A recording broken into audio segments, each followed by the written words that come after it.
أشهد أن لا إله إلا الله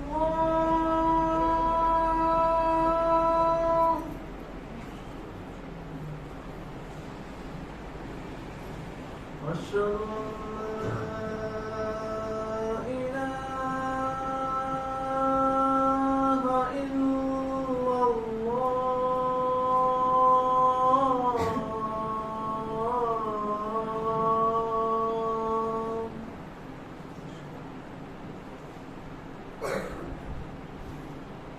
أشهد أن محمدا رسول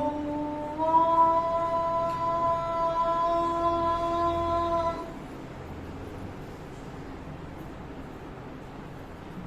أشهد أن محمدا رسول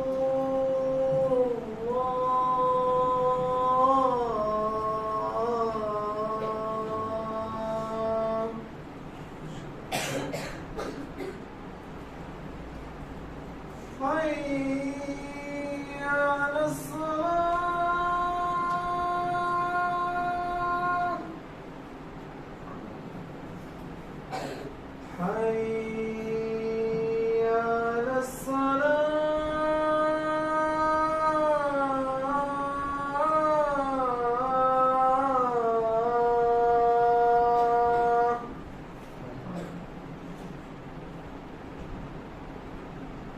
حي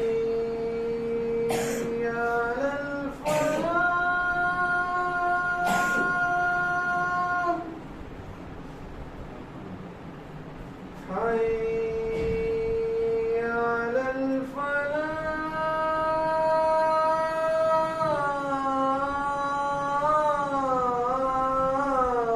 الفلاح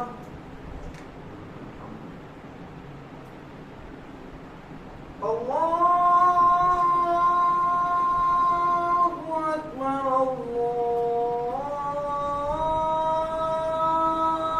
الله أكبر لا إله إلا الله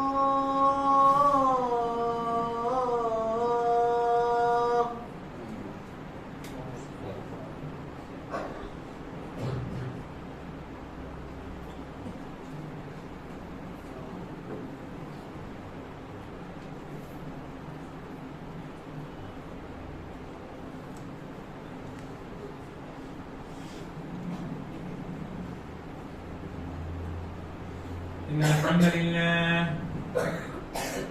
الحمد لله نحمده ونستعينه ونستغفره ونؤمن به ونتوكل عليه ونعوذ بالله من شرور أنفسنا ومن سيئات أعمالنا من يهده الله فلا مضل له ومن يضلله فلا هادي له وأشهد أن لا إله إلا الله وحده لا شريك له وأشهد أن محمدا عبده ورسوله فقد قال الله تبارك وتعالى في القرآن المجيد والفرقان الحميد أعوذ بالله من الشيطان الرجيم بسم الله الرحمن الرحيم يا أيها الذين آمنوا اتقوا الله حق تقاته ولا تموتن إلا وأنتم مسلمون يا أيها الناس اتقوا ربكم الذي خلقكم من نفس واحدة وخلق منها زوجها وبث منهما رجالا كثيرا ونساء واتقوا الله الذي تساءلون به والأرحام إن الله كان عليكم رقيبا يا أيها الذين آمنوا اتقوا الله وقولوا قولا سديدا يصلح لكم أعمالكم ويغفر لكم ذنوبكم ومن يطع الله ورسوله فقد فاز فوزا عظيما أما بعد فإن خير الحديث كتاب الله وخير الهدي هدي محمد صلى الله عليه وسلم وشر الأمور محدثاتها وكل محدثة بدعة وكل بدعة ضلالة وكل ضلالة في النار فقد قال الله تبارك وتعالى في القرآن المجيد والفرقان الحميد أعوذ بالله من الشيطان الرجيم بسم الله الرحمن الرحيم إن عدة الشهور عند الله 12 شهرا في كتاب الله يوم خلق السماوات والأرض منها 4 حرم ذلك الدين القيم فلا تظلموا فيهن أنفسكم وقال النبي صلى الله عليه وسلم السنة 12 شهرا منها 4 حرم 3 متواليات ذو القعدة وذو الحجة والمحرم ورجب مضر الذي بين جمادى وشعبان معزز و مکرم حاضرین جمعہ تمام قسم کی تعریف و توصیف بڑائی بزرگی کبریائی صلی اللہ وحدہ لا شریک کے لائق و سزاوار ہے جس نے ہمیں پیدا کیا اور پیدا کرنے کے بعد یوں ہی بھٹکتا نہیں چھوڑا بلکہ دین اسلام جیسی عظیم نعمت سے نوازا اس کے بعد بے شمار درود و سلام نازل ہو تمام انبیاء کرام پر بالخصوص ہمارے آخری نبی تاجدار مدینہ سرور کونین احمد مجتبی محمد مصطفیٰ صلی اللہ علیہ وسلم پر جن کے ذریعے سے یہ دین ہم تک پہنچا اللہم صلی علی محمد وعلی آل محمد كما صليت على إبراهيم وعلى آل إبراهيم إنك حميد مجيد اللهم بارك على محمد وعلى آل محمد كما باركت على إبراهيم وعلى آل إبراهيم إنك حميد مجيد معزز حاضرین جمعہ آج کے اس خطبہ جمعہ میں جس موضوع کو لے کر حاضر ہوا ہوں وہ ہے ماہ رجب اور اس کی بدعات معزز حاضرین ہم جس مہینے سے گزر رہے ہیں وہ مہینہ رجب کا مہینہ ہے جو کہ حرمت والے مہینوں میں سے ایک مہینہ ہے اللہ رب العالمین قرآن مجید میں ارشاد فرماتا ہے کہ ان عدت الشہور عند اللہ 12 شہرا فی کتاب اللہ یوم خلق السماوات والارض منها 4 حرم ذلك الدین القیم فلا تظلموا فیہن انفسکم اللہ رب العالمین ارشاد فرماتا ہے کہ ان عدت الشہور عند اللہ 12 شہرا فی کتاب اللہ کہ اللہ رب العالمین کے نزدیک مہینوں کی گنتی اللہ رب العالمین کی کتاب میں 12 ہے یوم خلق السماوات والارض اور کب سے 12 مہینے ہیں اللہ رب العالمین نے اس کی وضاحت پر دی یوم خلق السماوات والارض جس دن سے اللہ رب العالمین نے آسمان اور زمین کو بنایا اسی دن سے اللہ رب العالمین کے نزدیک ان مہینوں کی تعداد ان مہینوں کی گنتی جو ہے وہ 12 ہے یوم خلق السماوات والارض منها 4 حرم اور ان 12 مہینوں میں سے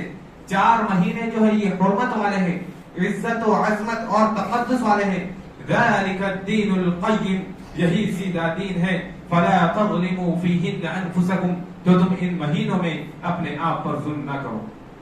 معزز حاضرین اگر اس آیت مبارکہ میں ہم غور کرتے ہیں تو ہمیں یہ بات بالکل واضح طور پر پتہ چلتی ہے کہ اللہ رب العالمین کے نزدیک جس دن سے اللہ رب العالمین نے آسمان و زمین کو بنایا آسمان و زمین کی تخلیق کی اسی دن سے اللہ رب العالمین کے نزدیک 12 مہینے ہیں مہینوں کی تعداد 12 ہے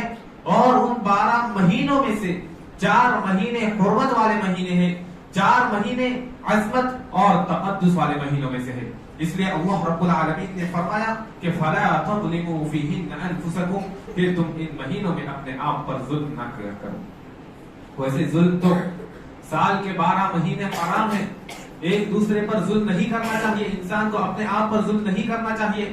اس کے باوجود بھی ان 4 حرمت والے مہینوں میں، ان 4 عظمت والے مہینوں میں ہمیں ظلم سے خصوصی طور پر اجتناب کرنا چاہیے۔ یہاں پر ظلم سے مراد کیا ہوتا ہے، یہاں پر ظلم سے مراد کیا ہے، اس کے متعلق علماء کرام کے 2 اقوال ہیں۔ سب سے پہلا کہ اس سے مراد جنگ و جدال اور قتل و قتال ہے، جنگ وغیرہ کرنا ہے، جیسا کہ اللہ رب العالمین ارشاد فرماتا ہے کہ یسألونک عن الشہر الحرام قتال فیہ، کہ اے نبی وہ لوگ آپ سے حرمت والے مہینوں میں قتل و قتال کے بارے میں پوچھیں گے، جنگ و جدال کے بارے میں سوال کریں گے۔ قل قتال فیہ کبیر، آپ ان سے کہہ دو کہ ان ایام میں، ان حرمت والے مہینوں میں قتل و قتال کرنا جو ہے یہ گناہ کبیرہ ہے۔ ایک تو اس کا یہ سبب ہو گیا،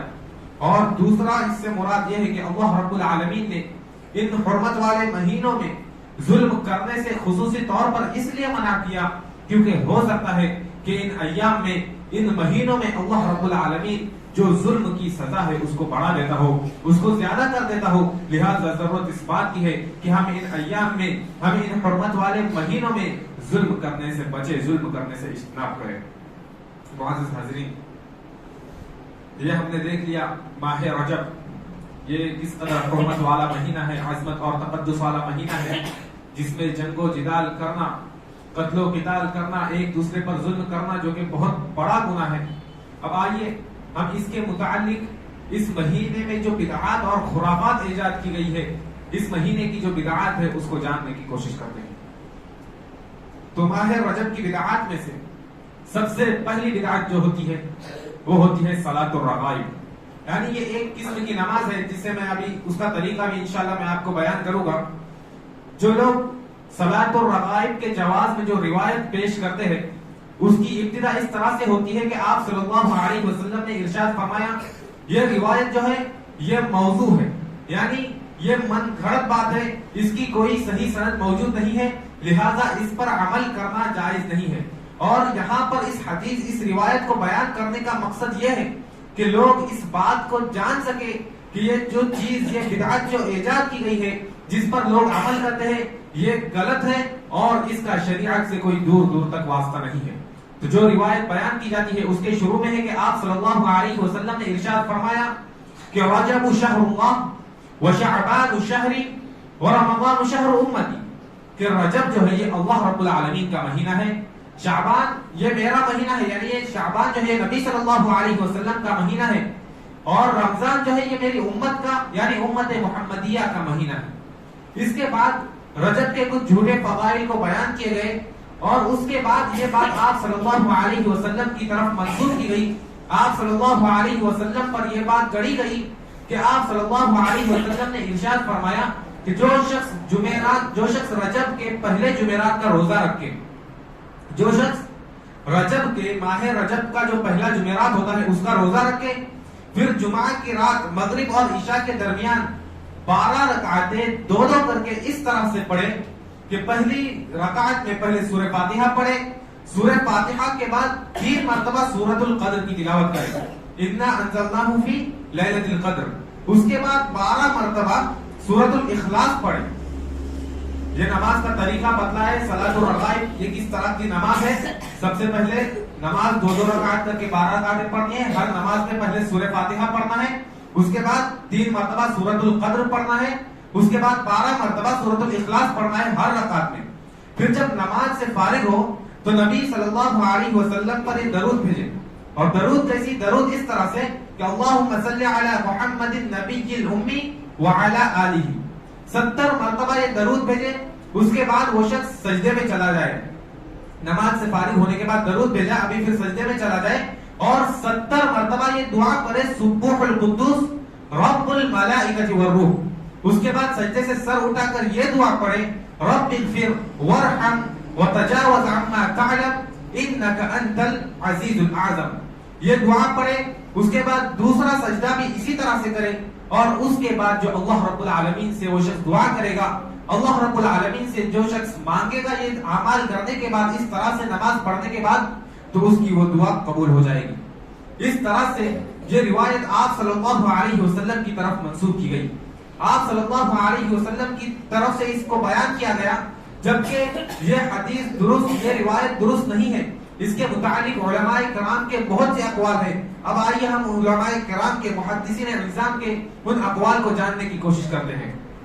سب سے پہلے امام ابن الجوزی رحمہ اللہ نے اس کو الموضوعات میں نقل کیا ہے۔ یہ جو روایت ابھی آپ کے سامنے بیان کی گئی، جس میں صلاۃ الرغائب کا طریقہ بیان کیا گیا، اس کے بعد اس کی یہ فضیلت بیان کی گئی کہ اس کے بعد جو شخص دعا کرے گا اس کی وہ مانگ کو اللہ رب العالمین قبول کرے گا۔ امام ابن الجوزی رحمہ اللہ نے اس کو الموضوعات اپنی کتاب میں نقل کیا ہے، یعنی اس میں انہوں نے، امام ابن الجوزی رحمہ اللہ نے ان حدیثوں کو، ان روایتوں کو نقل کیا ہے جو آپ صلی اللہ علیہ وسلم پر گڑی گئی ہے، جو حقیقت میں آپ صلی اللہ علیہ وسلم نے نہیں بیان کی، لیکن لوگوں نے بدعت ایجاد کر کے آپ صلی اللہ علیہ وسلم کی طرف اس حدیث کو منسوب کیا، اور اس کے بعد وہ فرماتے ہیں کہ اس کے روات جو ہے یہ مجہول ہے، یعنی اس حدیث کے، اس روایت کے جو راوی ہیں جنہوں نے حدیث کو بیان کیا ہے، بڑے بڑے محدثین اعظام ان راویوں کو نہیں جانتے۔ اسی طرح سے امام ذہبی، امام ابن الجوزی رحمہ اللہ کے قول پر اس بات کا اضافہ کرتے ہیں کہ بل لعلہم لم یخلقوا، کہ شاید کہ، بلکہ یہ جو ایسے روات ہے اس سند میں جو کہ شاید کہ ابھی تک پیدا ہی نہیں کیے گئے، یعنی بہت ہی جن کا کوئی نام و نشان نہیں ہے حدیث میں، حدیث کی روایتوں کے سلسلے میں، ان لوگوں نے اس حدیث کو، اس اثر کو، اس روایت کو نقل کیا ہے۔ لہذا اس سے بھی پتہ چلتا ہے کہ یہ حدیث جو ہے، یہ روایت جو ہے، یہ موضوع اور من گھڑت روایت ہے۔ اسی طرح سے حافظ ابن رجب رحمہ اللہ بیان فرماتے ہیں کہ ماہ رجب میں صلاۃ الرغائب کے متعلق جو روایات ہیں وہ سب کے سب جھوٹی ہے اور من گھڑت ہے، اور یہ نماز جو ہے، صلاۃ الرغائب جو ہے، یہ جمہور علماء کے نزدیک بدعت ہے، جو کہ 4 صدی عیسوی کے بعد ظاہر ہوئی۔ معزز حاضرین، ان اقوال سے ہمیں اس بات کا اندازہ لگا لینا چاہیے کہ یہ جو بدعت انجام دی جاتی ہے یہ سراسر غلط ہے، اور دین سے اس کا دور دور تک کوئی واسطہ نہیں ہے، لہذا ہمیں اس سے اجتناب کرنا چاہیے۔ اسی طرح سے امام نووی رحمہ اللہ علیہ، اسی طرح سے محمد بن طاہر الہندی، امام شوکانی، مولانا عبدالحی لکھنوی، امام طرطوشی رحمہ اللہ کا بھی یہی اقوال ہے۔ بہت سارے محدثین کرام نے اس حدیث کو جو ہے، اس روایت کو جو ہے موضوع قرار دیا ہے۔ معزز حاضرین، یہ تھی ماہ رجب کی پہلی بدعت، صلاۃ الرغائب۔ اسی طرح سے ماہ رجب میں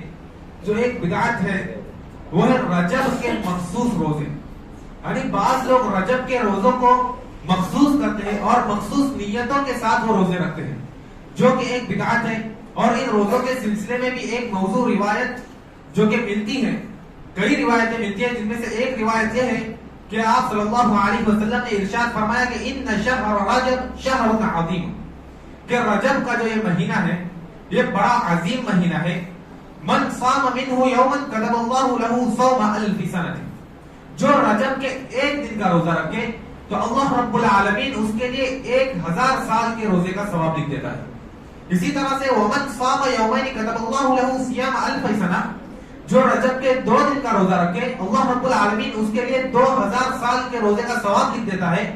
اسی طرح سے جو 3 دن کا روزہ رکھے اس کے لیے اللہ رب العالمین 3000 سال کے روزے کا ثواب لکھ دیتا ہے۔ اسی طرح سے ومن صام 7 ایام،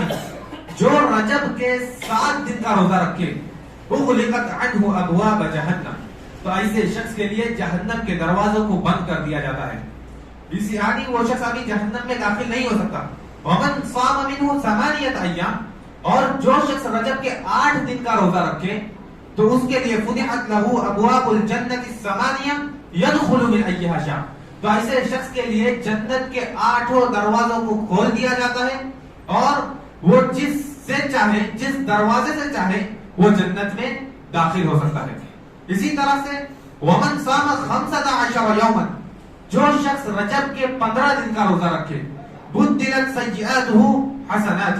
اس کی نیکیوں کو، اس کی برائیوں کو، اس کی گناہوں کو، اس کی معصیت کو نیکیوں میں بدل دیا جاتا ہے۔ ونادى مناد من السماء، اور آسمان سے آواز لگانے والا، آسمان سے پکار لگانے والا یہ آواز لگاتا ہے، یہ پکار لگاتا ہے کہ قد غفر اللہ لک، کہ اللہ رب العالمین نے تمہیں معاف کر دیا ہے، تمہیں بخش دیا ہے، فاستأنف العمل، تو تم دوبارہ سے نئے سرے سے عمل کرنا شروع کرو، ومن زاد زادہ اللہ عز وجل، اور جو اس سے زیادہ جن کا روزہ رکھتا ہے تو اللہ رب العالمین اس کو مزید عطا کرتا ہے۔ معزز حاضرین، یہ روایت بھی جو ہے جو ابھی آپ کے سامنے پیش کی گئی، رجب کے روزے کی جو جھوٹی فضیلت ہے اس میں بیان کی گئی، یہ بھی بالکل موضوع اور من گھڑت ہے۔ اسی طرح سے اس روایت کو امام ابن الجوزی رحمہ اللہ نے الموضوعات میں یعنی من گھڑت حدیثوں میں نقل کیا ہے، اور امام ذہبی، امام سیوطی رحمہ اللہ، اسی طرح سے ابن عراقی اور امام ابن حجر رحمہ اللہ نے بھی اس حدیث کو، اس روایت کو موضوع قرار دیا ہے بغیر کسی شک اور شبہ کے۔ لہذا رجب کے جو مخصوص روزے رکھے جاتے ہیں مخصوص نیتوں کے ساتھ، لہذا ان کی کوئی شرعی حیثیت نہیں ہے اور یہ ایک بدعت ہے۔ اسی طرح سے حافظ ابن حجر رحمہ اللہ بیان فرماتے ہیں کہ لم یرد فی فضل شہر رجب، کہ رجب کے مہینے کی جو فضیلت ہے اس کے بارے میں کوئی چیز وارد نہیں ہوئی ہے، ولا فی صیامہ، نہ ہی رجب کے روزوں کے بارے میں کوئی خاص فضیلت ہے، ولا فی صیام شیء منہ معین، یا رجب کے کچھ خاص روزوں کی فضیلت اس کے متعلق بھی کوئی چیز نہیں ہے، ولا فی قیام لیلۃ مخصوصہ، یا ماہ رجب میں کسی مخصوص رات کا قیام کرنا، قیام اللیل کرنا خصوصی کچھ خاص نیت کے ساتھ، اس کی بھی کوئی صحیح حدیث نہیں ہے جس کے ذریعے سے اس عمل کے جائز ہونے کی حجت دی جائے۔ معزز حاضرین، ان تمام چیزوں سے یہ بات ہمیں بالکل واضح طور پر پتہ چلتی ہے کہ رجب کے مہینے میں جو مخصوص روزے رکھے جاتے ہیں یہ روزے جو ہے بدعت ہے۔ لہذا جو شخص صوم داؤدی رکھتا ہے، یعنی ایک دن روزہ رکھتا ہے، ایک دن چھوڑتا ہے، پھر رکھتا ہے، پھر چھوڑتا ہے، تو وہ اس کو مسلسل کر سکتا ہے کیونکہ وہ پہلے سے وہ چیز کرتے آ رہا ہے، خصوصاً رجب کے مہینے میں اس کا اہتمام نہیں کر رہا ہے۔ اسی طرح سے جو شخص ایام تشریق یعنی 13، 14، 15 قمری تاریخ کے حساب سے جو روزہ رکھتا ہے وہ بھی رکھ سکتا ہے۔ اسی طرح سے جو شخص پیر اور جمعرات کے دن کا روزہ رکھتا ہے، ریگولر رکھتا ہے، تو وہ شخص بھی اس میں روزے رکھ سکتا ہے، انشاءاللہ انہیں کوئی نقصان نہیں ہوگا۔ لہذا اس کے علاوہ جو مخصوص نیت کے ساتھ، مخصوص اجر و ثواب کے ساتھ جو بدعت ہے اس طرح سے ہمیں روزہ نہیں رکھنا چاہیے۔ معزز حاضرین، یہ تھی رجب کی دوسری بدعت جو کہ رجب کے مخصوص روزے تھے۔ اسی طرح سے ماہ رجب میں جو تیسری بدعت ہوتی ہے وہ ہوتی ہے شب معراج منانا اور اس میں چراغاں کرنا۔ 27 رجب کو یہ چیز منائی جاتی ہے، لوگ شب معراج مناتے ہیں۔ آج کل لوگ جو ہے 27 تاریخ کو خاص کرتے ہیں، لیکن اگر حقیقت دیکھی جائے تو مؤرخین میں رجب کے مہینے میں معراج ہونے میں ہی شدید اختلاف ہے۔ یعنی کچھ مؤرخین کا کہنا ہے کہ ربیع الاول میں معراج ہوئی تھی، کچھ کا کچھ اور ہے۔ کچھ مؤرخین کہتے ہیں کہ ہجرت سے 1 سال قبل یعنی ربیع الاول میں ہوئی تھی۔ اسی طرح سے کچھ مؤرخین کہتے ہیں کہ ہجرت سے 8 مہینہ قبل شب معراج ہوئی تھی۔ اسی طرح سے کچھ مؤرخین کہتے ہیں کہ ہجرت سے 6 مہینہ قبل ہوئی تھی۔ اسی طرح سے کچھ مؤرخین کہتے ہیں کہ ہجرت سے 11 مہینے پہلے شب معراج ہوئی تھی۔ لہذا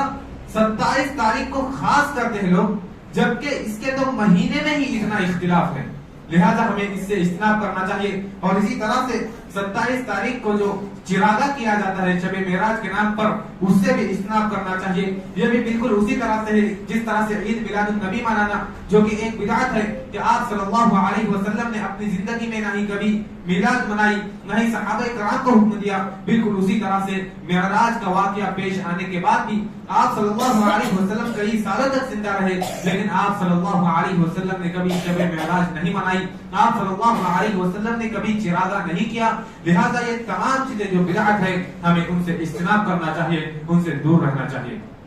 معزز حاضرین، اسی طرح سے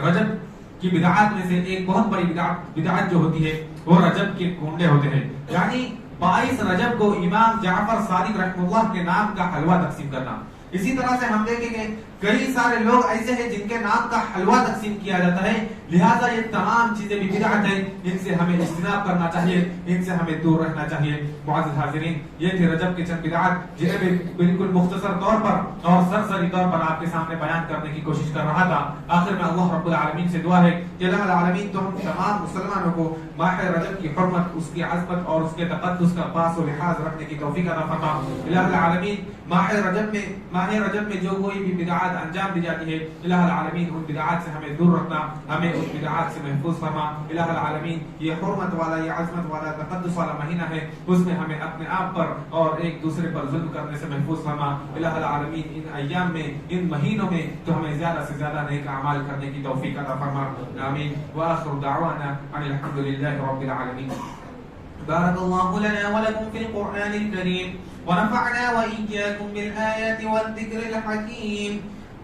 إنه تعالى جواد كريم ملك بر رؤوف رحيم۔